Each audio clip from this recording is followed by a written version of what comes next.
¿Cómo están? Buenos días, buenas tardes, buenas noches.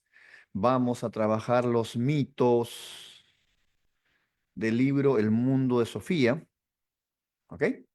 Así que este es un momento en el cual solamente vamos a leer, luego va a haber otro momento en el cual vamos a tratar de dar nuestras opiniones, ¿no? Luego de haber hecho un esquema mental, luego de haber desarrollado un poquito la página web que tenemos del libro, ¿sí?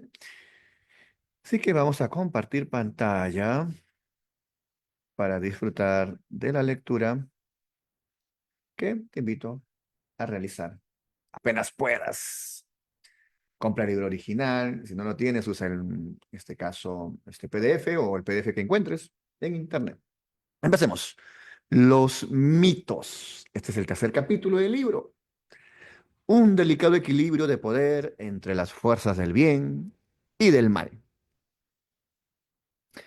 A la mañana siguiente no había ninguna carta para Sofía en el buzón. Pasó aburrida el largo día en el instituto, procurando ser muy amable con Jorún, su amiga, ¿se acuerdan? En los recreos. En el camino hacia casa comenzaron a hacer planes para una excursión con tienda de campaña en cuanto se secara el bosque. De nuevo se encontró delante del buzón. Primero abrió una carta que llevaba un matasellos de México. Era una postal de su padre, en la que decía que tenía muchas ganas de ir a casa y que había ganado al piloto jefe al ajedrez por primera vez.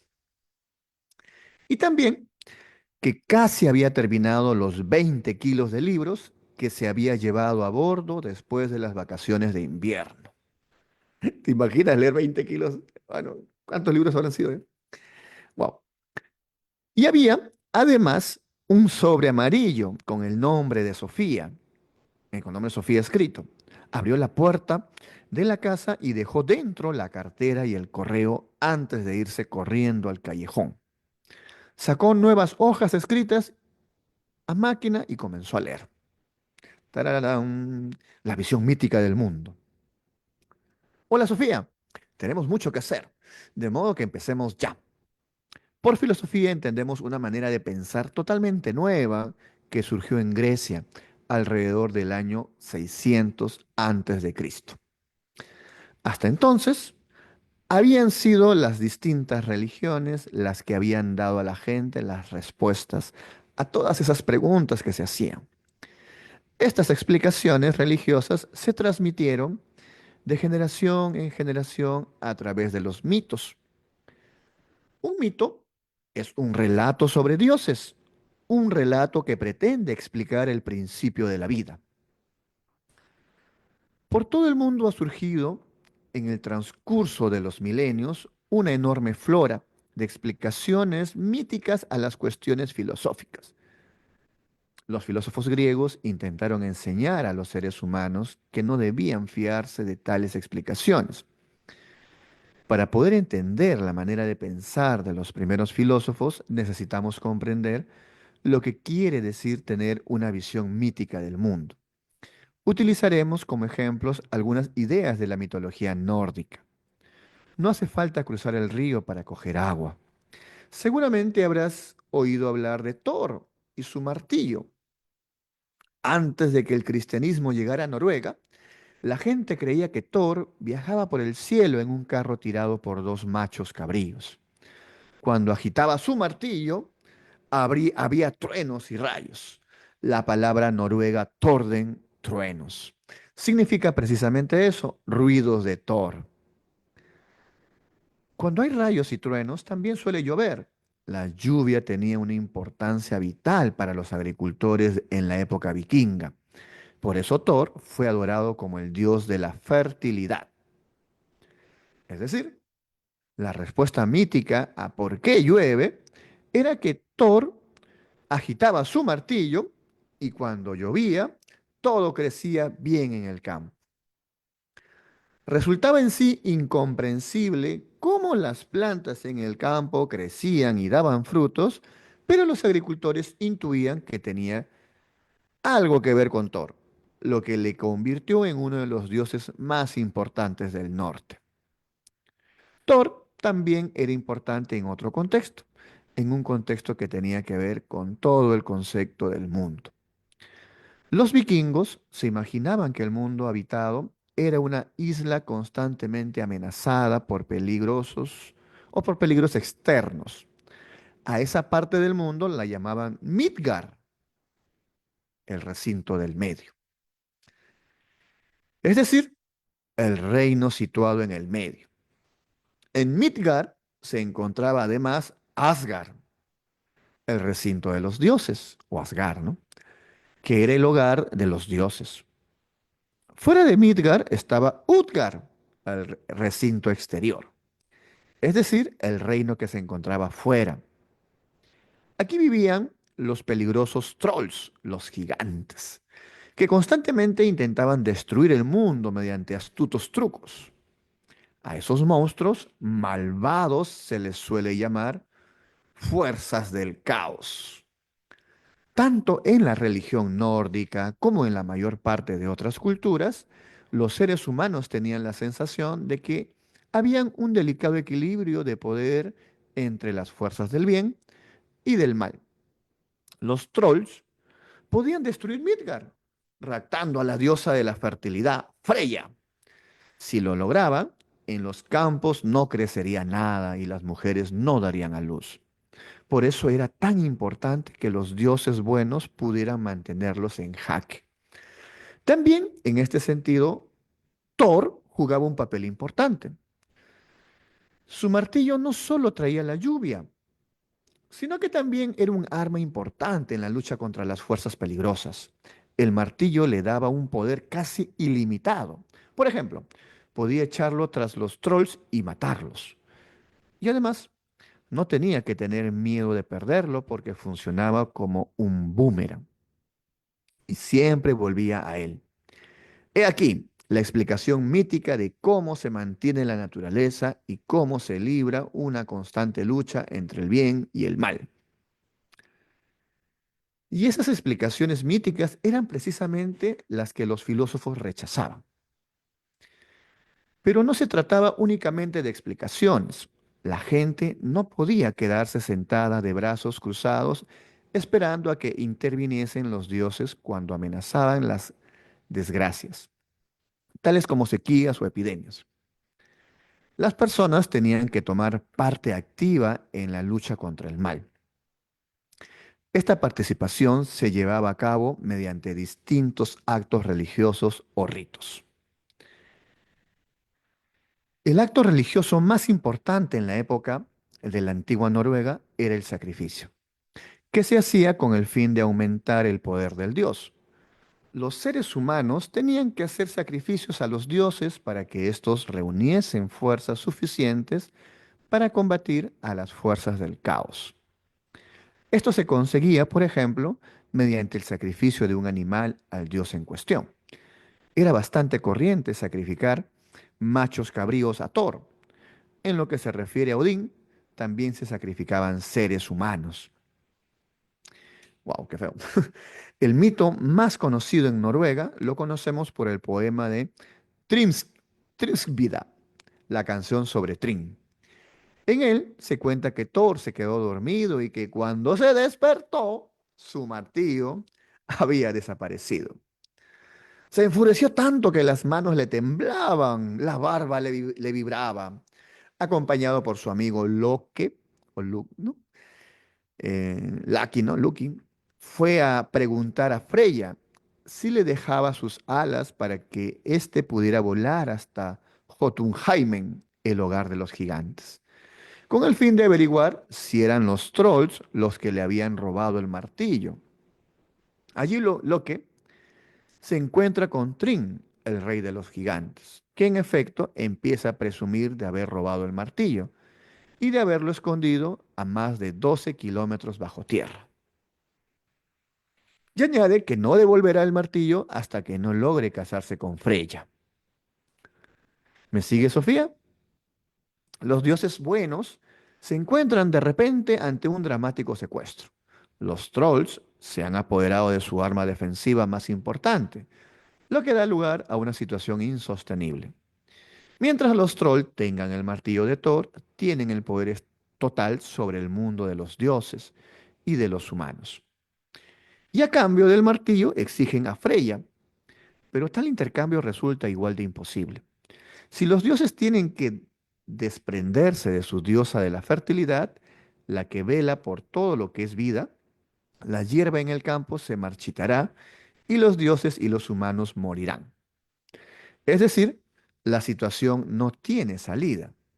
Si te imaginas un grupo de terroristas amenazando con hacer explotar una bomba atómica en el centro de París o de Londres, si no se cumplen sus peligrosísimas exigencias, entiendes muy bien esta historia.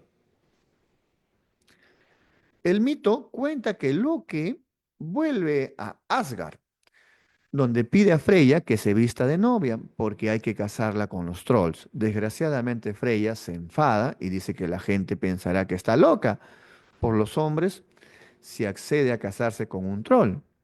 Entonces al dios Heimdall se le ocurre una excelente idea.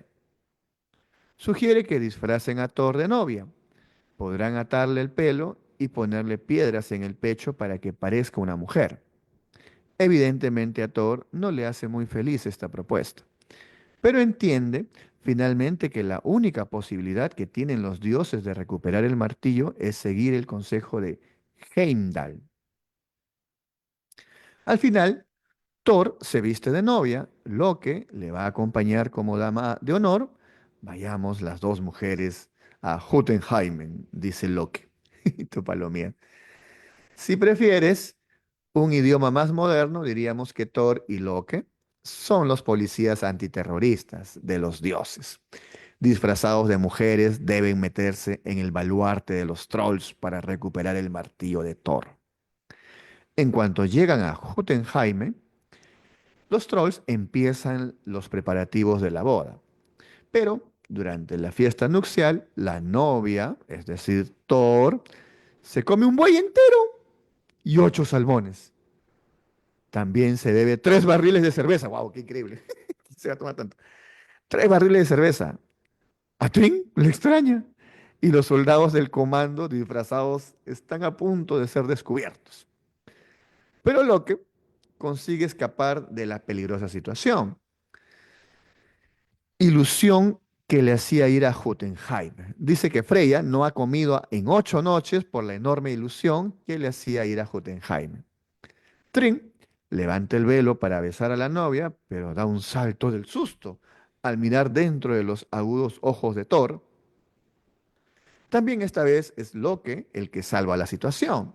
Dice que la novia no ha dormido en 8 noches por la enorme ilusión que le hacía la boda.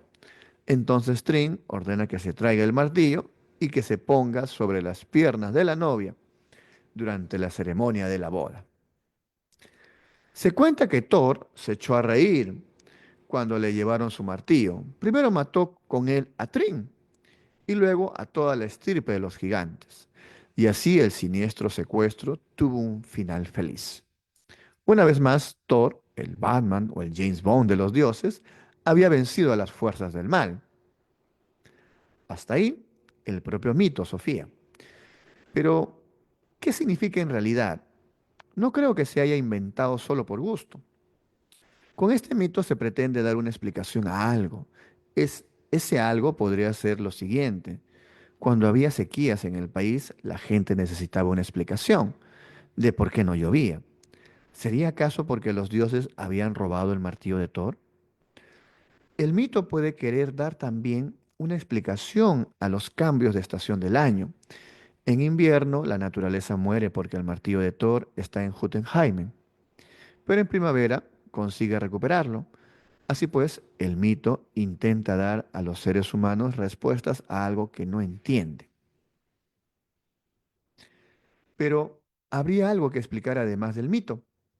A menudo los seres humanos realizaron distintos actos religiosos relacionados con el mito. Podemos imaginarnos que la respuesta de los humanos a sequías o a malos años sería representar el drama que describía el mito. Quizá disfrazaban de novia a algún hombre del pueblo con piedras en lugar de pechos, para recuperar el martillo que los trolls habían robado. De esta manera, los seres humanos podían contribuir a que lloviera y a que el grano creciera en el campo. Conocemos muchos ejemplos de otras partes del mundo en los que los seres humanos dramatizaban un mito de estaciones, con el fin de acelerar los procesos de la naturaleza. Solo hemos echado un brevísimo vistazo al mundo de la mitología nórdica. Existe un sinfín de mitos sobre Thor y Odín, Frey y Freya, Oder y Balder, y muchísimos otros dioses. Ideas mitológicas de este tipo florecían por el mundo entero antes de que los filósofos comenzaran a hurgar en ellas. También los griegos tenían su visión mítica del mundo cuando surgió la primera filosofía. Durante siglos habían hablado de los dioses de generación en generación. En Grecia los dioses se llamaban Zeus y Apolo, Hera y Atenea, Dionisio y Asclepio, Heracles y Hefesto, por nombrar algunos. Alrededor del año 700 antes de Cristo, gran parte de los mitos griegos fueron plasmados por escrito por Homero y Hesíodo. Con esto se creó una nueva situación. Al tener escritos los mitos, se hizo posible discutirlos.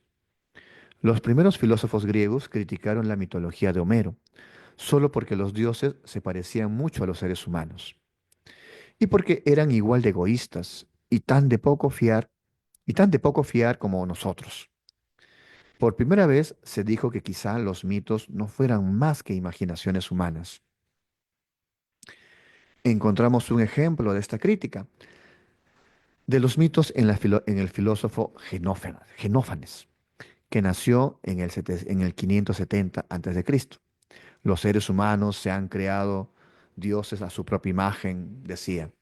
Creen que los dioses han nacido y que tienen cuerpo, vestidos e idioma como nosotros. Los negros piensan que los dioses son negros y chatos. Los tracios los imaginan rubios y con ojos azules. Incluso si los bueyes, caballos y leones hubiesen sabido pintar, habrían representado dioses con aspecto de bueyes, caballos y leones. Wow, qué bravo, ¿no? Ya empieza la discusión. Precisamente, en esa época los griegos fundaron una serie de ciudades-estado en Grecia y en las colonias griegas del sur, de Italia y en Eurasia. En estos lugares los esclavos hacían todo el trabajo físico y los ciudadanos libres podían dedicar su tiempo a la política y a la vida cultural. En estos ambientes urbanos evolucionó la manera de pensar de la gente. Un solo individuo podía, por cuenta propia, plantear cuestiones sobre cómo debería organizarse la sociedad. De esta manera, el individuo también podía hacer preguntas filosóficas sin tener que recurrir a los mitos heredados, ¿no? Decimos que tuvo lugar una evolución de una manera de pensar mítica a un razonamiento basado en la experiencia y la razón. El objetivo de los primeros filósofos era buscar explicaciones naturales a los procesos de la naturaleza. Sofía dio vueltas por el amplio jardín, intentó olvidarse de todo lo que había aprendido en el instituto. Especialmente importante era olvidarse de lo que había leído en los libros de conocimiento del medio. Si se hubiera criado en ese jardín sin saber nada sobre la naturaleza, ¿cómo habría vivido ella entonces la primavera? Habría intentado inventar una especie de explicación, o por qué de pronto un día comenzaba a llover. Habría imaginado una especie de razonamiento de cómo desaparecía la nieve y el sol iba subiendo en el horizonte. Sí, de eso estaba totalmente segura, y empezó a inventar y a imaginar. El invierno había sido como una garra congelada sobre el país, debido a que el malvado Muriat se había llevado presa a una fría cárcel a la hermosa princesa Síquita. Pero una mañana llegó el apuesto príncipe Bravato. Entonces Síquita se puso tan contenta que comenzó a bailar por los campos cantando una canción que había compuesto mientras estaba en la fría cárcel. Entonces la tierra y los árboles se emocionaron tanto que la nieve se convirtió en lágrimas, pero luego salió el sol y secó todas las lágrimas. Los pájaros imitaron la canción de Síquita y cuando la hermosa princesa soltó su pelo dorado, algunos rizos cayeron al suelo, donde se convirtieron en lirios del campo. A Sofía le pareció que acababa de inventarse una hermosa historia. Si no, hubiera tenido conocimiento de otra explicación para el cambio de las estaciones. Habría acabado por creerse la historia que se había inventado. Comprendió que los seres humanos quizá hubieran necesitado siempre encontrar explicaciones a los procesos de la naturaleza. A lo mejor la gente no podría vivir sin tales explicaciones, y entonces inventaron todos los mitos en aquellos tiempos en que no había ninguna ciencia. Los filósofos de la naturaleza, no, todavía no se lee. Sigamos. Acá dejamos de compartir pantalla y los invitamos, si están viendo este video en el fanpage de filosofía, denle seguir, denle me gusta, compartan el video, si tienen algo que compartir, alguna experiencia, dejen sus preguntas, sea en el Facebook o en el YouTube. Mi nombre es Iván Gómez Torres, soy abogado penalista. Que tengas un excelente día. Hasta luego. Y dejamos de compartir este video.